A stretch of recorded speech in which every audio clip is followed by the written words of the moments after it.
Fascist শাসনের বিষয়ে ন্যায় বিচার করা গেলে ভবিষ্যৎ সরকারগুলো সতর্ক হবে, এমন মন্তব্য করেছেন আমার দেশ পত্রিকার সম্পাদক মাহমুদুর রহমান।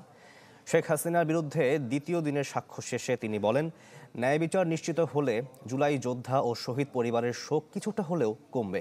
এদিকে জুলাই আন্দোলনে রাজধানীর রামপুরায় ভবনের কার্নিশে ঝুলে থাকা তরুণকে গুলির মামলায় অভিযোগ গঠনের আদেশের দিন পিছিয়ে বৃহস্পতিবার ঠিক করেছেন আদালত। মামলায় আসামি ডিএমপির পলাতক সাবেক কমিশনার হাবিবুর রহমান সহ ৫ জন।